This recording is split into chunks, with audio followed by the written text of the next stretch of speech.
बोली वृंदावन बिहारी लाल की जय। बोली सदगुरुदेव भगवान की जय। जैसे ही लोक में सभी ग्वाल वाल गए, सुंदरता को देख करके प्रसन्न होकर के हंसने लगे, तो वहीं पर सेवा करने दी, हंसो मत, वही रोक दिया, हंसने नहीं दिया। कुछ ग्वाल वाल नाचने लगे, नहीं नाचो मत, नाचने से रोक दिया। कुछ लोग गाने लगे, नहीं गाओ मत, गाना बंद कर दिया। अब हंसे तो हंसने नहीं दे, नाचे तो नाचने दे, गावे तो गाने नहीं दे, थूके तो थूकने नहीं दे, नहीं यहाँ गंदगी हो जाएगी, थूको मत। अब तो सब वाले परेशान हो गए और केवल कन्हैया हमारे तो वृंदावन ही ले चले। बोले क्यों कि जे ऐसा लोग हमें ना अच्छा लग रहा, ना तो यहाँ नाचन दे, न गावन दे, न हसन दे, न बोलन दे, न थूकन दे, यहाँ तो पथरा कैसी मूर्ति बैठे रहो, बस हिलो जुलो मत। तो ऐसा लोग हमें ना अच्छा लगे, हमारा तो वृंदावन ही बढ़िया, ना मैं कहूँ नाचे गाए कुछ भी करे, हमें ना जी अच्छा लग रहा। आज वृंद लोग से लौट के आ गए और अपने वृंदावन में निवास कर रहे हैं। श्री शुभोवाच सुखदेव जी कहते हैं कि भगवान पिता रात्रि सरदो फुल्ल मल्लिका वीक्षरन्तु मनश्चक्रे योग माया मुपास्ततः। श्री शुभदेव जी कहते हैं आज भगवान ने बंशी का नाद किया, बंशी बजाई और गोपियों को भगवान याद कर रही है। जिस गोपी का नाम ले रहे हैं वह गोपी अपने कार्य को छोड़ करके भगवान के पास चलने लगी। जो जैसा ही तैसा ही उठ धावे, जो जिस काम को कर रही है अपने काम को वहीं छोड़ करके और भगवान के पास चलने लगी। कोई गोपी श्रृंगार कर रही थी, आज एक आंख में अंजन लगा लिया और जैसे ही बंसी में नाम सुना तो आस वहां से चलने लगी। बंसी को सुनते ही एक ही आंख में अंजन लगा पाया और वहां से चलने लगी, भगवान के पास महाराष्ट्र में पहुंची। कोई गोपी अपने पति के लिए भोजन परोस के ले जा रही और जैसे ही नाम सुना तो आज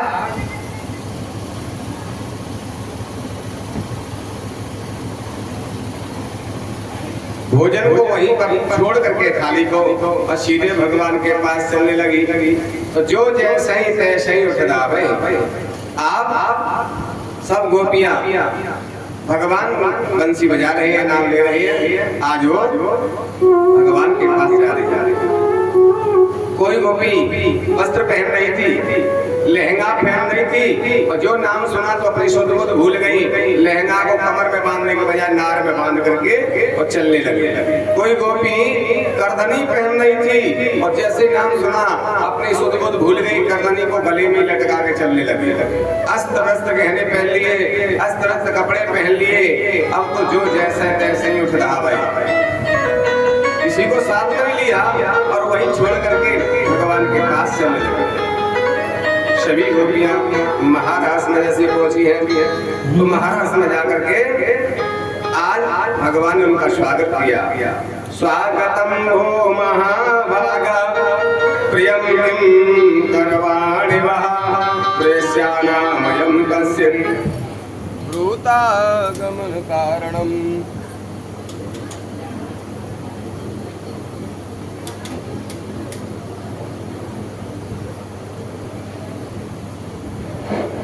आज भगवान पूछते हैं क्या स्वागतम भो महाभाग, आपका स्वागत है, मेरे पास आए, लेकिन आपके जो गहने हैं वो अस्त्र वस्त्र पहने हैं, वस्त्र भी ठीक से नहीं पहने हो, श्रृंगार भी ठीक से नहीं किए हो, क्या बात है? क्या ब्रज में कोई उपद्रव हो रहा है? आग लग गई है, क्या हो गया? ऐसे भयभीत होकर तुम भागी हुई आ रही हो, क्या कारण? क्योंकि स्त्रियों को रात्रि में घर से बाहर नहीं निकलना चाहिए, ऐसा शास्त्रों में बताया है। जब विवाह होता है तो पंडित जी वहाँ विवाह में बताते हैं उद्याने मद्यपाने पिताग्रहे गमने च मम व्रतम ममतम ये च कुलवधू। स्त्रियों का धर्म है उद्याने, उद्यान में कभी अकेले नहीं जाना चाहिए। उद्यान माने बगीचा, उद्यान माने दोपहर का समय, उद्यान माने बगीचा, उद्यान माने अर्धरात्रि। तो रात्रि के समय स्त्रियों को अकेले नहीं जाना चाहिए। और तुम अकेली आई हो, तुम्हारे पति ढूंढ रहे हैं घर पे, तुम उनको छोड़ के आई हो, भोजन के लिए बैठे हैं। किसी से कह तुम्हारे बालक रो रहे हैं, किसी से कह रहे तुम्हारा दूध के लिए पात्र ही छोड़ के चली आई, दूध दो रही थी। इसलिए स्त्रियों का ये धर्म नहीं है। पतियों का एक ही धर्म है, ना तो कोई पूजा है, ना कोई पाठ है, ना कोई व्रत है। तुलसी बाबा कहते हैं एक ही धर्म एक व्रत नेम। एक ही धर्म एक व्रत नेम, एक ही धर्म एक व्रत नेम, एक ही धर्म एक ही धर्म एक व्रत नेम। काई वचन पति पद नेम, काई वचन पति पद नेम। हो रतन बस जड़ धनहीना, अठवधि रखो यदीना, अठवधि रखो यदीना।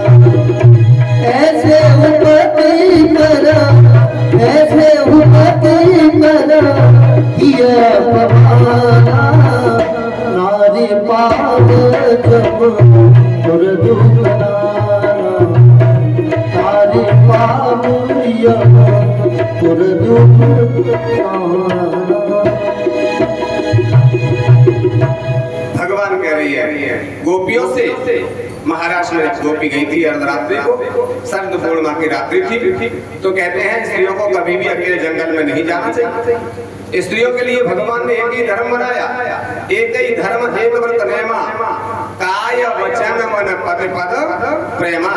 पति की सेवा करना, पति की आज्ञा का पालन करना, बस यही व्रत है, यही नियम है, यही उपास है। ना तो कोई व्रत बतलाया, ना कोई पूजा बतलाई है, सिर्फ पति की आज्ञा का पालन करना यही धर्म है।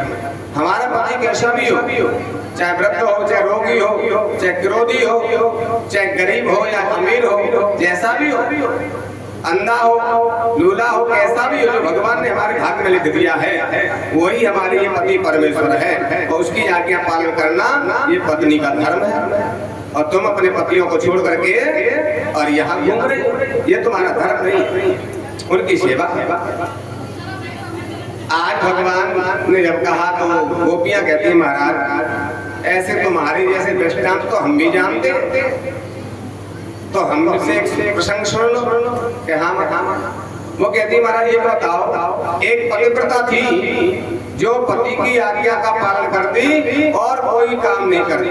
पति की सेवा करना ये उसका धर्म था, आज्ञा से ही सब काम करती।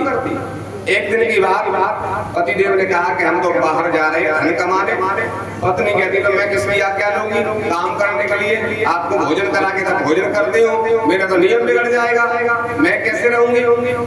पति ने कहा जो तू मेरी आज्ञा मानती है ना, जैसे मैं बताऊं वैसे चल के। हाँ ठीक है महाराज, पति की आज्ञा मान देती।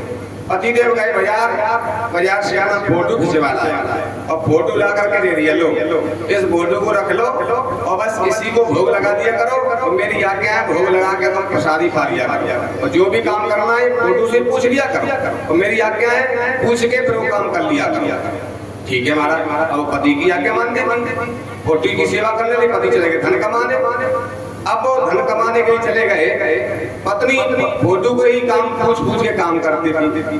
अब दोपहर हो जाता तो घर की कुंडी लगा के चौकी पे फोटो रख करके उनको नवाती, चंदन लगाती और भोग लगाती, और भोग लगाने के बाद तब प्रसादी खाती थी। पहले पति का भोग लगाती, जो बता गए पति देव वही आज्ञा का पालन कर रही। करते करते बहुत समय हो गया। जब कुछ समय के बाद पति देव धन कमा के आए और दरवाजे पे खड़े हैं, दोपहर का समय था, पत्नी फोटो को चौकी पे रख करके पूजा कर रही, घर की कुंडी लगी थी। अब बाहर पति आवाज लगा रहे हैं, तो बताओ महाराज अब उस पत्नी का क्या धर्म है? फोटो की पूजा करती रहे कि पति की कुंडी खोल के अंदर लाए सच्चे पति को।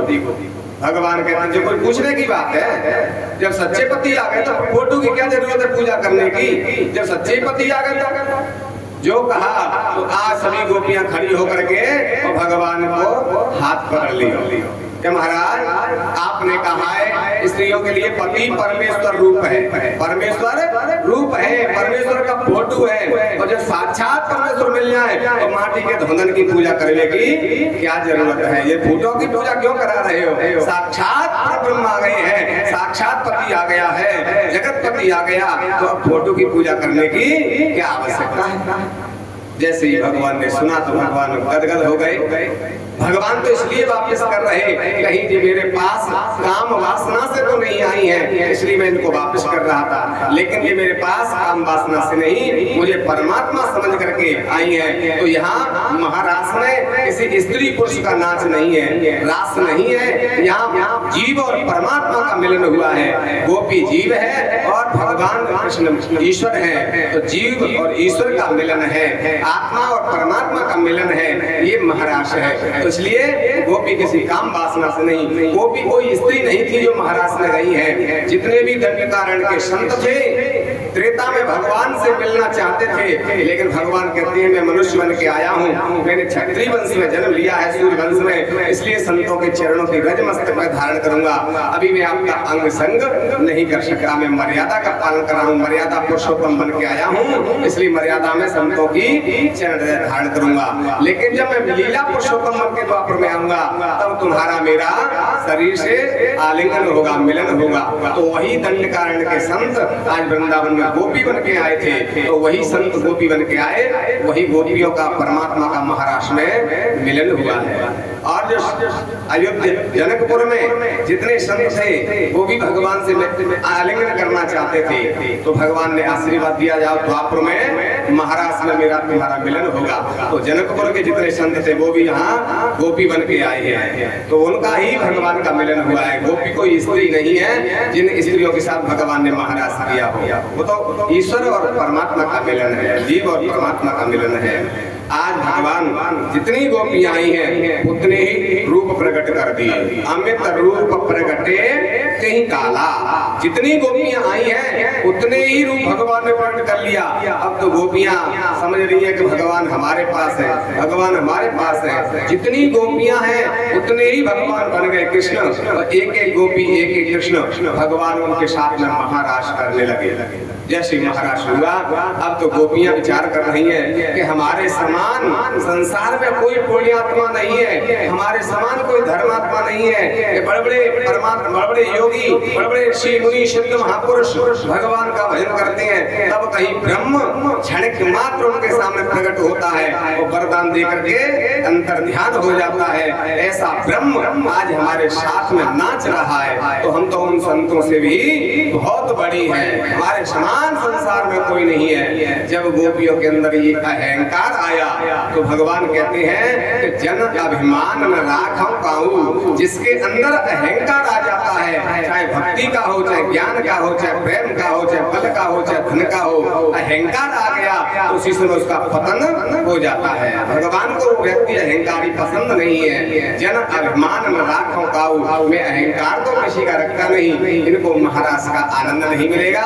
इनके अंदर तो अहंकार उत्पन्न हो गया कि हमारे समान कोई नहीं है, पूर्ण ब्रह्म हमारे साथ में नाच रहा है, इसलिए उनका अहंकार नष्ट करने मेरे प्रभु उस महाराज से अंतर्हित हो गए। अंतर्हित हो गए। अंतर्हित के दो अर्थ होते हैं। अंतर्हित माने चले जाना, वो अंतर्हित माने अंदर से हित चाहना। जैसे माता पिता अपने बच्चों को डांटते हैं, पिटाई करते हैं, क्यों करते हैं? क्योंकि अंतर्हित चाहते हैं, अपने बच्चों का अंतर्हित चाहते हैं। अगर वो गलत मार्ग पर जाते हैं उनकी पिटाई करते हैं, उनको डांटते हैं, क्योंकि अंदर से हित चाहते हैं। अंतर्हित चाहते हैं बिगड़ जाएगा, संस्कार से बिगड़ जाएंगे तो इसका जीवन नरक हो जाएगा, तो हमारी भी बदनामी होगी, इसलिए उनको डांटते हैं, पीटते हैं। और जब अच्छे संस्कार उसमें आ जाते हैं, अच्छे मार्ग पर चलते हैं, तो माता पिता गदगद हो जाते हैं। हमारा बच्चा ये कुल को रोशन करने वाला होगा, नाम को रोशन करने वाला होगा, तो गदगद होते हैं। तो पिटाई इसलिए करते हैं क्योंकि वो गलत मार्ग पे जा रहा है। तो माता पिता अंतर्हित चाहते हैं, तो भगवान भी गोपियों का अंतर्हित चाहते थे। अगर इनको अहंकार होगा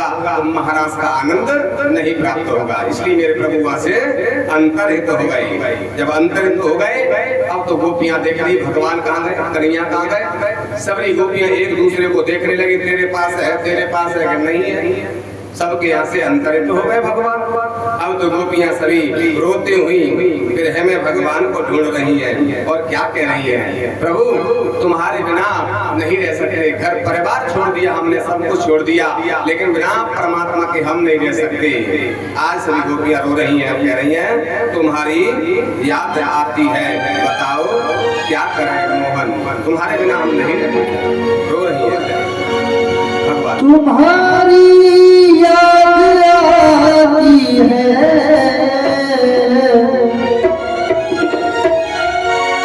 तुम्हारी याद आती है, बताओ क्या करे मोहन। तुम्हारी याद आती है, बताओ क्या करे मोहन।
गोपियां भगवान के विरह में रो रही है, सब जगह ढूंढ रही है। तुलसी से पूछा, अरे तुलसी, तेरे बिना कन्हैया का भोग नहीं लगता, भोग को स्वीकार नहीं करते। जब तुलसी दल नहीं होता है उस भोग को भगवान स्वीकार नहीं करते। कन्हैया, तुझे पता होगा कहाँ है कन्हैया? तब तक हवा आई और हवा से तुलसी हल गई। तो विचार कर रही है गोपियां, तुलसी मूड हला रही है, मैं नहीं बताऊंगी, क्योंकि तुलसी वृंदा भी भगवान की पत्नी है और कोई पत्नी नहीं चाहती मेरा पति किसी दूसरी औरत के पास जाए और बात करे, इसलिए ये नहीं बताएंगी, वृंदा नहीं बताएगी। मूड हला रही है मैंने, सबसे रहम है, सबसे पूछ रही है। आज भगवान की राम जी की जैसी दशा हुई सीता जी को ढूंढने में, वही दशा गोपियों की हो रही है। जैसे राम जी ढूंढ रहे थे, सबसे पूछ रहे, हे खग मृग हे मधुकर श्रेणी, और तुम देखी सीता मृग नैनी। जैसे वृक्षों से पूछ रहे थे, मृगों से पूछ रहे थे, ऐसे ही आज गोपियां तुलसी से पूछ रही है, मृगों से पूछ रही है, वृक्षों से पूछ रही है, तुमने भगवान श्याम सुंदर को देखा, कन्हैया को देखा? लेकिन पता नहीं चला। गृह में जब रो रही थी, भाव में डूब गई, राधा जी के मन में विचार हुआ, जब तक मेरी कृपा नहीं होगी, जब तक राधा रानी की कृपा नहीं होगी, तब तक श्याम प्राप्त नहीं हो सकते। राधा रानी की कृपा के बिना कन्हैया प्राप्त नहीं हो सकते। मेरी कृपा होगी तभी मिले। राधा जी को मान हो गया। भगवान ने आज इसको मनाया है, अपने हाथ से श्रृंगार किया, राधा रानी का बेड़ी पूजन किया है, श्रृंगार किया है। जैसे राम जी ने फटक सला पर बैठ करके सीता जी का श्रृंगार अपने हाथ से किया, उसी प्रकार भगवान कन्हैया ने भी राधा रानी का श्रृंगार किया, सजाया है अपने हाथ से, और कहा अभी थोड़ी दूर पे कुंज गली है, कुंजन में छिप जाएंगे, लताओं में छिप जाएंगे, चलिए। राधा जी कहती मुझसे एक कदम नहीं चला जा रहा, मैं तो थक गई।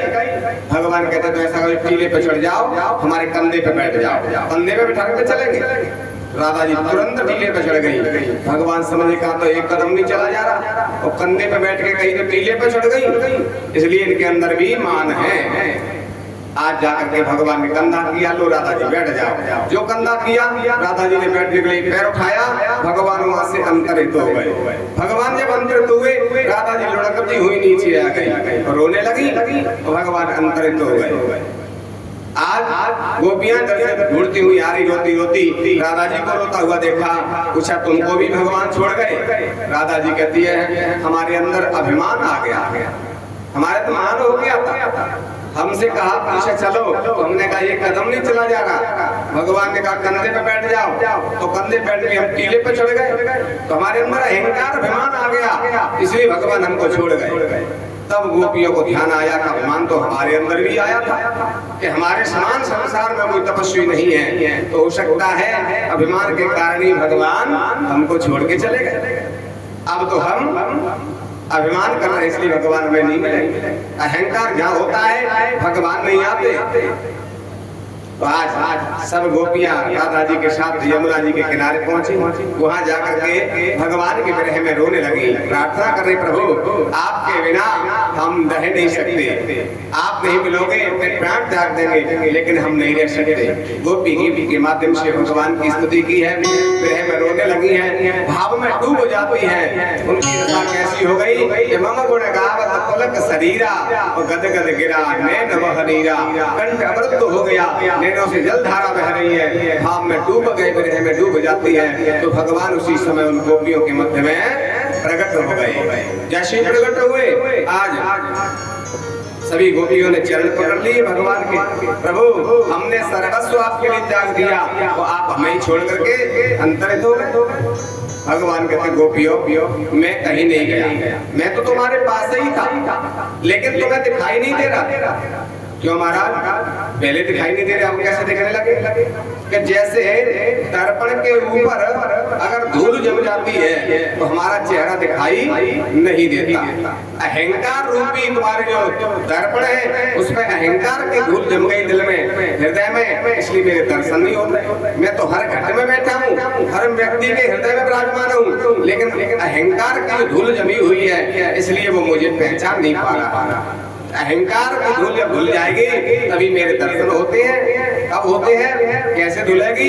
कि भगवान के विरह में, भगवान की याद में जब व्यक्ति रोता है तो रोने से उसके हृदय के जितना भी अहंकार मान है वो सब धुल जाता है, धूल धुल जाती है। तो अपने हृदय में ही भगवान के दर्शन होने लगते हैं। फिर नेत्र बंद करके समाधि करके उन्हें भगवान का चिंतन करता है, उनकी समाधि लग जाती है, भगवान को उन्हें दर्शन हो जाते हैं। तो हमारे अंदर जो अहंकार भरा हुआ है, इस अहंकार अभिमान के कारण भगवान हमें दिखाई नहीं दे रहे।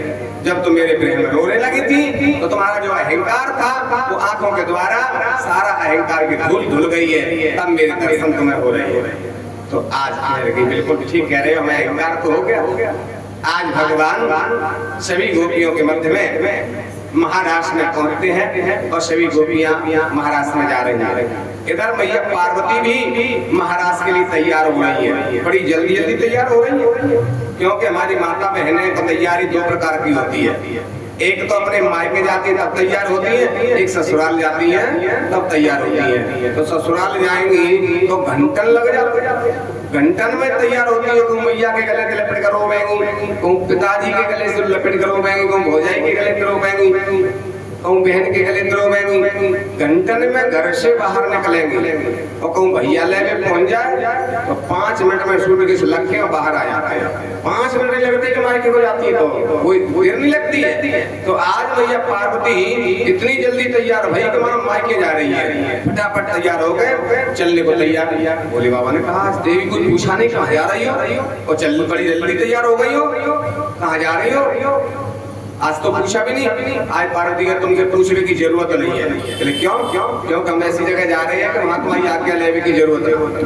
भोले बाबा कहते हैं ऐसा कौन सा काम है पत्नी का कि पति की आज्ञा लेने की जरूरत नहीं पड़ती। पति परमेश्वर होता है, उनकी बिगड़ आज्ञा का कोई काम नहीं करना चाहिए, नहीं तो पति को कल्याण नहीं होता, पत्नी का नरक की प्राप्ति होती है। तो इसलिए तुम कह रही हो कोई आज्ञा की जरूरत नहीं। हाँ महाराज, आज ना तो नरक जाएंगे ना कोई आज्ञा की जरूरत है। तो बता दो, जब पति पूछ रहे तो बता दो कि आज हम जा रहे हैं वृंदावन। क्यों? क्योंकि भगवान महाराष्ट्र कर रहे हैं, तो महाराष्ट्र में जा रहे हैं। भोले बाबा कह रहे हैं तो महाराष्ट्र में तो हमें ले जाओ, हम भी चलेंगे। ना ना तुम नहीं जाओगे। क्यों? क्योंकि वहाँ तो सिर्फ गोपियां हैं, गोपियां जाएंगे, गोप नहीं जा रहे। गोप तो सिर्फ कृष्ण है और सब गोपी है। इसलिए तुमसे नहीं पूछा, तुम जिद करोगे इसलिए तो नहीं पूछ रहे थे, तुम नहीं जाओगे। तो भोले बाबा दुखी हो गए। पार्वती से कहा कैसे भी करो हमको महाराष्ट्र दिखा दो, महाराष्ट्र में ले चलो। जैसे बच्चे रोते हैं मेला जाने के लिए, ऐसे रोज जिद करने लगे, हम तो जाएंगे महाराष्ट्र में, जाएंगे कैसे भी ले चलो। पार्वती करिए अच्छा जाओगे तो तुम गोपी बन जाओ। बोले बाबा गोपी कैसे बन जा? तो गोप है, गोपी कैसे बन जा? कि वो तो हम बनाए ले, हमें बनाए वो आगे वो। पार्वती करिए जब तुम बना लोगे क्या? हम तो रोज बनावत है। कब बनाते हैं गोपन ने गोपी? जब दूल्हा की निकासी है जाए और फिर पीछे से क्या होता है? खोइया। और खोइया में अगर कोई पुरुष मिल जाए तो हाल ही लेंगा भैया पैरा का गोपी हम बना देते हैं खोइया में। तो तुम कहो तुम गोपी बना दे। बोले बाबा बेशक बनाए तो पर महाराष्ट्र में हमें ले। भोले बाबा तैयार हो गए। अब तो भोले बाबा बागंबर कह रहे हैं भाई के ऊपर मैया पार्वती ने अपना 84 हाथ को लहंगा घुमारो पहरा दे। लहंगा पहरा दो, चुनरी उड़ा दी और 5 मोहे भोले बाबा के लंबी लंबी जटा आती। 4 मोह जटन थे बंद कर दे, 1 मोह रख लो। 4 मोह जटन की चुटिया बना दी, चुटीला लटका दो, फुलंदार चुटीला लटका दो भोले बाबा के। आड़ लगा दी, बेदी लगा दी, मांग भर दी। 16 श्रृंगार वार हुआ आभूषण भोले बाबा के मैया पार्वती ने श्रृंगार कर दिया और अपनी चमकनी ओढ़नी बढ़ा दी। और तो भोले बाबा इतने सुंदर लग रहे हैं। पार्वती कह रही है मैं तो पहले हरी जाऊं, मैं ना पहचान नहीं तो और को पहचाने वो तुम्हें कोई नहीं पहचानेगा महाराज। ठीक है तो चले। हमारा बात से एक गलती है, चाल में मत पकड़ जाइयो। बनावटी को भी बना दे, लेकिन मनुष्य की चाल अलग है, मर्दानी चाल अलग हो, जनानी चाल अलग होते हैं। चलता में नहीं पकड़ जाओ। अरे महाराज कैसी चाल चलूंगा, चिंता नहीं करो देवी। आज भोले बाबा कैसी मतवाली चाल चल रही है। एक दिन भोले भंडारी बन के ब्रज किनारे वृंदावन आ गए। क्या सुंदर चाल चली, सभी देवता देखा धन्य धन्य। एक दिना भोले भंडारी बन करके ब्रज नारी वृंदावन आ गए हैं, वृंदावन आ गए हैं। भोले भंडारी बन के ब्रज की नारी वृंदावन आ गए हैं, वृंदावन आ गए हैं। पार्वती जी बना के हारी, पार्वती जी बना के हारी, नामने त्रिपुरारी वृंदावन आ गए हैं, वृंदावन आ गए हैं। एक दिना भोले भंडारी बन के ब्रज की नारी वृंदावन आ गए, वृंदावन आ गए हैं।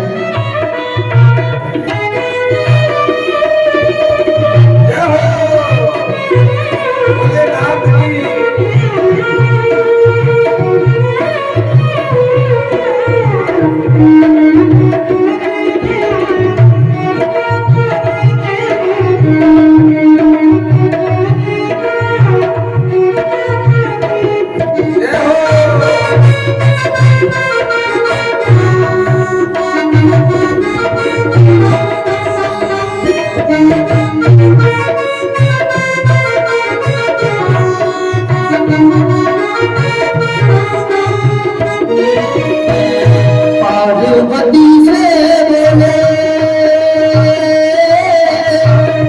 मैं भी चलूंगा तेरे साथ में, तेरे साथ में। पार्वती से बोले मैं भी चलूंगा तेरे साथ में, तेरे साथ में।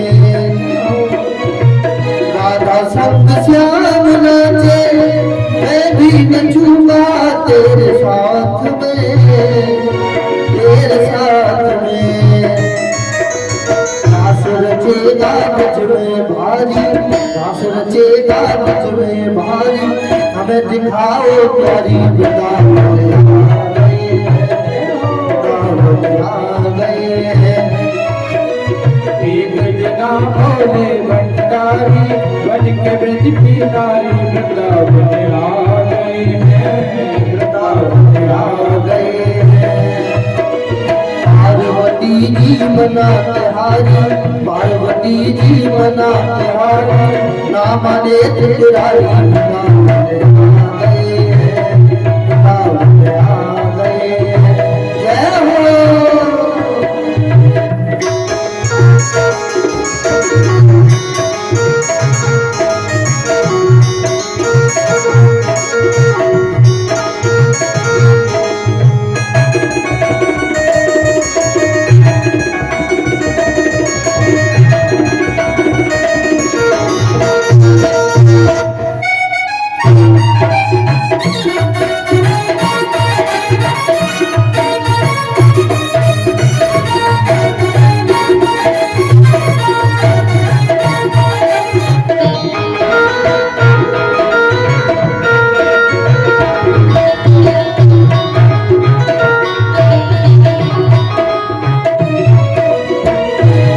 मेरे भोले स्वामी हो, कैसे ले जाऊं तुम्हें रास में, अपने साथ में हो। मेरे भोले स्वामी कैसे ले जाऊं तुम्हें रास में, अपने साथ में।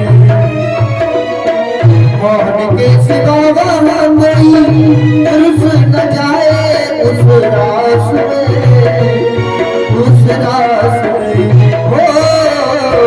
मोहन के सिवा वहाँ कोई पुरुष न जाए उस रास में, महारास में। करेगी ब्रज की नारी, हंसी करेगी ब्रज की नारी, बात बात हमारी वृंदावन आ गए हैं, वृंदावन आ गए हैं। एक दिना भोले भंडारी बन के ब्रज की नारी वृंदावन आ गए हैं, वृंदावन आ गए हैं। पार्वती जी मना तिहारी, नाम ले त्रिपुरारी वृंदावन आ गए हैं, वृंदावन आ गए हैं। जय हो।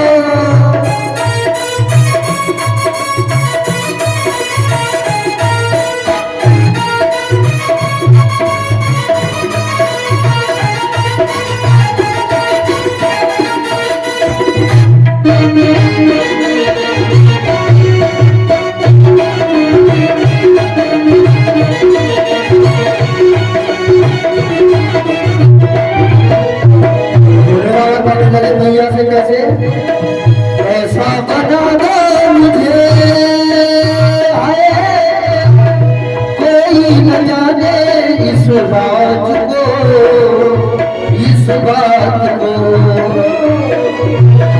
ऐसा बना दे मुझे, तेरी न जाने इस बात को, इस बात को। मैं हूँ सहेली तेरी, ऐसा बताना ब्रजराज को, महाराज को। मैं हूँ सहेली तेरी, ऐसा बताना ब्रजराज को, महाराज को। रास रचेगा ब्रज में भारी, रास रचेगा ब्रज में भारी, हमें दिखाओ प्यारी वृंदावन आ गए हैं, वृंदावन आ गए हैं। हो एक जना भोले भंडारी, बन के ब्रज की नारी, वृंदावन आ गए हैं, वृंदावन आ गए हैं। पार्वती जी बना तिहारी, पार्वती जी बना तिहारी, नाम ले त्रिपुरारी, वृंदावन आ गए हैं, वृंदावन आ गए हैं। जय हो।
ऐसा बता दे मुझे, न जाने इस राज को, इस राज को। ऐसा बता दे मुझे, न जाने इस राज को, इस राज को। मैं हूँ सहेली तेरी, ऐसा बताना ब्रजराज को, महाराज को। लगा के जूड़ा पहन के साड़ी, बना के जूड़ा पहन के साड़ी, चाल चले बुधवारी, वृंदावन आ गए हैं, वृंदावन आ गए हैं। एक दिना भोले भंडारी, बड़ी ब्रज की नारी, वृंदावन आ गए हैं, वृंदावन आ गए। आज भोलेनाथ ऐसी मत वाली चाल चली है कि दुनिया में किसी ने नहीं पहचाना। कैलाश पर्वत से लेकर के वृंदावन तक किसी ने नहीं पहचान पाया। जैसे ही महाराष्ट्र में पहुंचे हैं, अब भगवान विचार कर रहे हैं कि कन्हैया तो सब जानते हैं, वो तो घट घटवासी है। तो जैसे ही महाराष्ट्र में घुसने की ताई पार्वती एक हाथ पकड़ के खींच रही है और भोले बाबा झुकमुकाने लगे। भगवान समझ गए भोले बाबा गोपी बन के आए हैं, वो तो घट घटवासी है। तो भोले बाबा को देख करके आज श्याम ने ऐसी बंसी बजाई, ऐसी भी बंसी की धुन निकाली कि भोले बाबा भूल गए कि हम तो बनावटी गोपी है। तो जाकर के ऐसा तांडव नृत्य किया कि सर से तो साड़ी खिसक गई और तांडव नृत्य करने लगे। जो तांडव नृत्य किया आज भोले कन्हैया हंसने लगे और दौड़ करके आ गए, एक हाथ पकड़ लिया। बा महाराज गोपी तो आई सो आई, गोपेश्वर तुम खूब आई महाराज में, जय हो। सोई भोले बाबा कह रहे महाराज, पार्वती कह रही जब गोपी नहीं बनोगे तब तक महाराज में नहीं जाओगे। गोपी जाएंगे, गोप नहीं जाएंगे। तो हमें तो आपके महाराज के दर्शन करने थे प्रभु। भगवान का तथास्तु। बोले बाबा तुम यहीं दरवाजे पे बैठ जाओ और महाराज के दर्शन करो, तो मैं तुम्हें वरदान देता हूँ जो वृंदावन में 84 कोस की परिक्रमा लगाएगा और गोपेश्वर तुम्हारे दर्शन नहीं करेगा तो उसकी परिक्रमा का पूर्ण फलों से प्राप्त नहीं होगा। आज से तुम्हारा नाम गोपेश्वर होगा। बोलिए गोपेश्वर भगवान की। वृंदावन गए हो, जहाँ सोने का खम्मा है वहीं पर गोपेश्वर भगवान का मंदिर है। आज तक द्वापर से लेके आज तक भगवान भोलेनाथ को गोपी बनाया जाता है। वृंदावन में गोपी का ही श्रृंगार होता है। आज भी गोपेश्वर महादेव वहाँ वृंदावन में सोने का खम्मा हुआ विराजमान है, गोपेश्वर नाम से विख्यात है। आज भगवान ने जितनी गोपी आई है उतने ही रूप प्रकट कर लिए। सभी देवांगनाएं आई हैं महाराष्ट्र में, सभी ऋषि मुनि आए हैं गोपी बन करके। आज भगवान सब गोपियों के साथ में महाराज कर रही है। श्री सुखदेव जी कहते हैं भगवान ने ऐसा रास जो है आज पूरा ब्रज मंडल झूमने लगा है, नाचने लगा है। ऐसा रास रचो वृंदावन है रही पायल की झनका, सभी झूमने लगे, सभी देवता भी वो पायल की झनकार हो रही, पायल की झनकार होए सो रास रचो है रही पायल की झनकार, ऐसा रास रचो है रही पायल की झनकार। पायल की झनकार हो रही है, पायल की झनकार, पायल की झनकार हो रही है, पायल की झनकार। राज रचो है रही पायल की झनकार, ऐसो रास रचो है रही पायल की झनकार।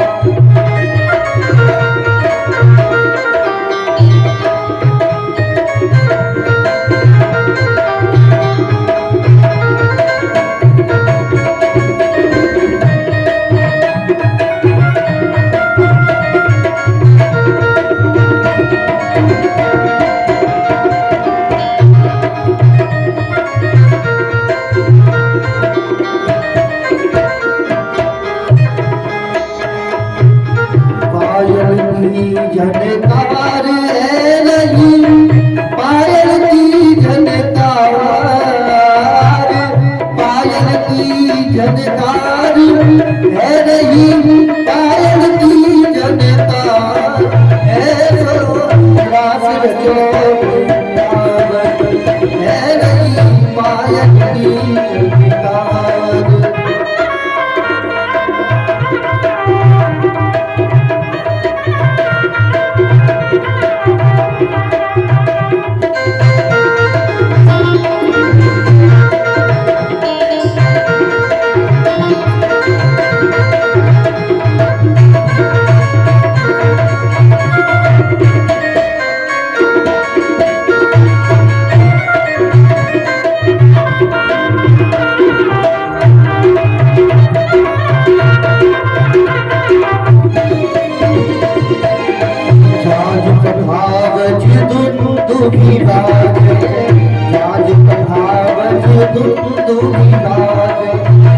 जोड़े बिछुआ छप छप बाजे, बजने बिछुआ छप छप बाजे।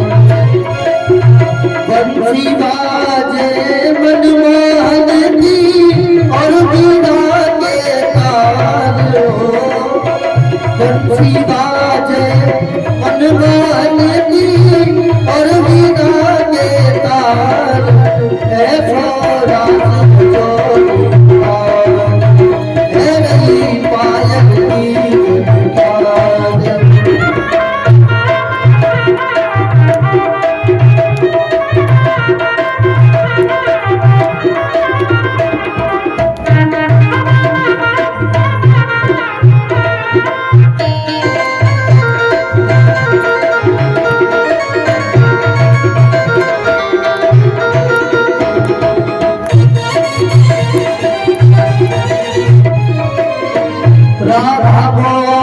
दे गल मैया राधा मोहन दे गल मैया नाचे संग संग ले फिर गैया नाचे संग संग ले फिर गैया प्यार चले शीतल पुरवैया प्यार चले शीतल पुरवैया बंसी बाजे मनमोहन की और पायल की तार ऐसो रास छोड़ तार है रही पायल की तार ऐसो रास छोड़ तार है रही पायल की झुरतार।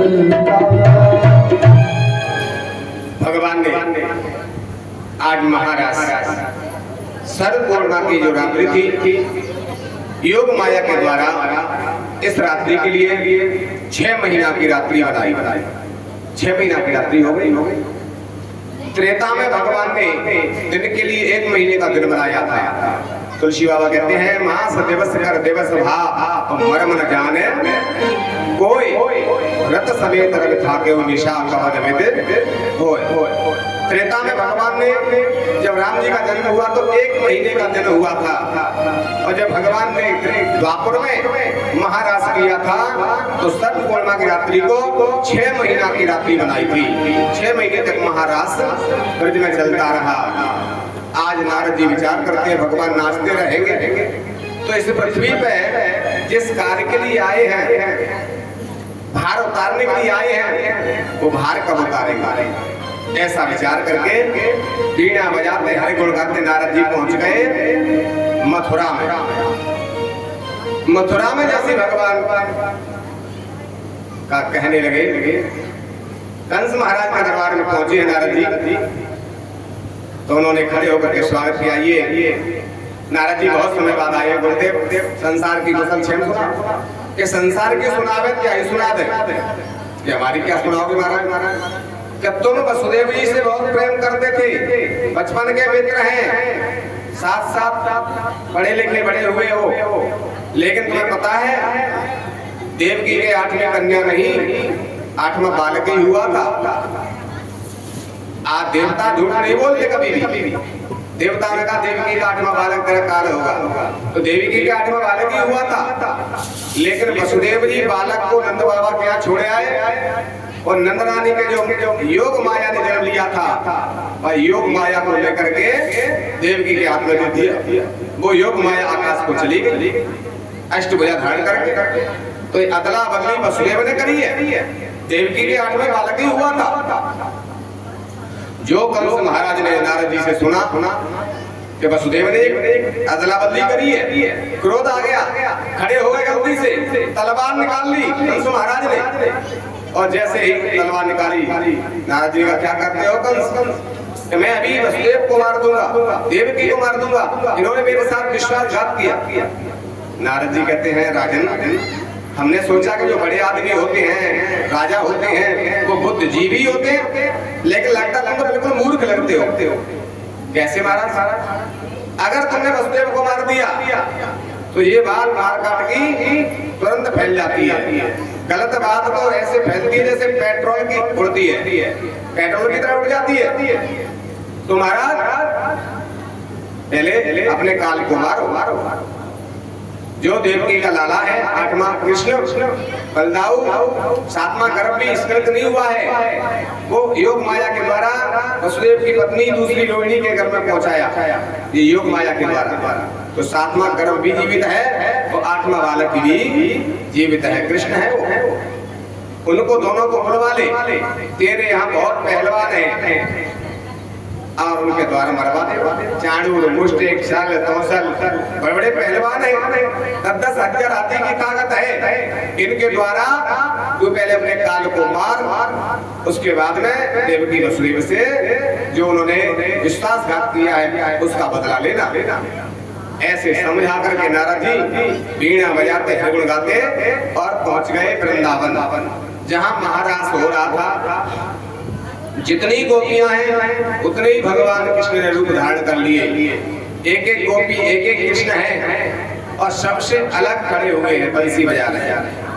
नारद जी पहुंच गए वहां, आज उन्होंने स्वागत किया भगवान ने। आइए नारद जी, देवर्षि नारद आपका स्वागत है। कहने लगे वो तो ठीक है महाराज, लेकिन यहाँ महाराज करने के लिए आप आए हो। वृंदावन में आपका अवतार नाचने के लिए नहीं हुआ, आपका अवतार हुआ है धर्म की स्थापना करने के लिए। धर्म संस्थापनार्थाय संभवामि युगे युगे, गीता में आपने कहा कि मेरा अवतार धर्म की स्थापना के लिए होता है। तो महाराज वो धर्म की स्थापना करें, अधर्म का विनाश करें। कहने लगे मामा जी से क्या कह के आए हो? कि महाराज तुम्हारी पूरी व्यवस्था मैंने बना दी, तुम्हारी जो भी भूमिका थी वो मैं तैयार कर आया। तुम्हें तो जाके अपनी लीला प्रारंभ करनी है, तुम्हें तो कंस महाराज बुलाएंगे और तुम चले जाना और अपना काम प्रारंभ कर देना। ठीक है, ऐसा कहकर के नारद जी भगवान रास बिहारी भगवान के चरणों में प्रणाम करके वहां से चले जाते हैं। बोलिए रास बिहारी भगवान की। भगवान ने भी अपने महाराज को विराम दिया। इधर अक्रूर जी भेजे हैं लेने के लिए, कृष्ण को लेने अक्रूर जी भेजे। अक्रूर जी विचार करते हैं, बड़े बड़े ऋषि मुनि भगवान का दर्शन नहीं कर पाते, आज ऐसा सौभाग्य मुझे प्राप्त होगा, भगवान के दर्शन करूंगा। और रही बात लाने की, तो उनकी इच्छा होगी तो आ जाए, अन्यथा मैं कह दूंगा कि तुम्हें मरवाने के लिए दंगल का आयोजन है और कोई वहाँ दंगल नहीं है। तो मैं सत्य बोल दूंगा भगवान से, और फिर भगवान की इच्छा आना होगा तो आ जाए, नहीं आना होगा तो कोई बात। अक्रूर जी जाते हैं। जैसे अक्रूर जी पहुंचे हैं तो सबसे पहले कृष्ण बलराम जी मिल गए, गौ चरा करके आ रहे थे। तो आज भगवान ने प्रणाम किया है, क्योंकि अक्रूर जी रिश्ते में भगवान कृष्ण के चाचा जी लगते हैं। तो अपने माता पिता, अपने चाचा, अपने बुजुर्ग जो होते हैं वो उनका सम्मान करना ये धर्म होता है। तो आज भगवान ने अपने अक्रूर चाचा के चरणों में प्रणाम किया है, उनका आशीर्वाद लिया। अक्रूर जी गदगद हो गए, धन्य है प्रभु, आप तीन लोग के नाथ होकर के भी मुझे सम्मान दे रहे हैं, मेरा सम्मान कर रहे हैं चरण छू करके। आप तो त्रिलोकी नाथ है, भगवान है। प्रभु आपकी इच्छा हो तो आप चलिए। महाराज कंस ने दंगल का आयोजन रखा है और वहाँ सिर्फ तुम्हें मारने की प्लानिंग बनाई गई है और कोई वहाँ दंगल का आयोजन नहीं है। कन्हैया कहते हैं चाचा जी, हमको तुमने सत्य बता दिया, लेकिन ये सत्य अब माँ बाप हमारे भैया यशोदा को मत बताना, नंद बाबा को मत बताना, गोपियों को मत बताना, अन्यथा वो हमें जाने नहीं देंगे। आज वो कहते हैं कि देखो आपने कह दिया तो आपकी बात श्रोधार्य। आज भगवान गौ चरा के आए हैं। अक्रूर जी नंद बाबा से मिले हैं और यशोदा से मिले हैं, बड़े प्रेम से मिलन हुआ है। रात्रि भर विश्राम किया और कह रहे हैं कि प्रभु कंस महाराज ने बहुत बड़ा दंगल का आयोजन किया है और वो दंगल का आयोजन किया है, उसमें तुम्हारे बच्चों को लेने के लिए रथ भेजा है। आज वो विचार कर रहे हैं कि महाराज कंस बड़े राजा हैं, हम छोटों के लिए सम्मान के लिए रथ भेजा है, हम जरूर जाएंगे, अपने बच्चों को भेजेंगे। बोलिए वृंदावन हरि लाल की जय हो, बोलिए सद्गुरुदेव भगवान की जय हो। पीछे जितने भी सदस्य हैं वो सब बैठ जाएंगे। स्वागतम। पहले जो पीछे खड़े हुए हैं वो सभी बैठ जाएं। गुरु महाराज जितनों को कहें कोई भीतर आए और सब बाहर खड़े रहें और बाहर जाके बैठ जाए। जिनको गुरु जी बुलाए वो भीतर आए और सब लोग खड़े हो गए हैं, सब अपनी जगह बैठ जाएं। बैठ करके गुरु महाराज के सभी दर्शन करेंगे, सबको आनंद मिलेगा दर्शन का, सबको आशीर्वाद मिलेगा। सभी बैठ जाएं, जो पीछे खड़े हैं सीढ़ियों के पास खड़े हैं वो भी वहीं बैठ जाएं। बैठ करके गुरु महाराज के दर्शन करें, फिर गुरु महाराज का आशीर्वाद सबको प्राप्त होगा। सभी बैठ जाएं और गुरु महाराज का सभी आज बैठ करके हाथ जोड़ के प्रार्थना करें, गुरु महाराज का आशीर्वाद सबको प्राप्त होगा। स्वागतम गुरुदेव, सुस्वागतम गुरु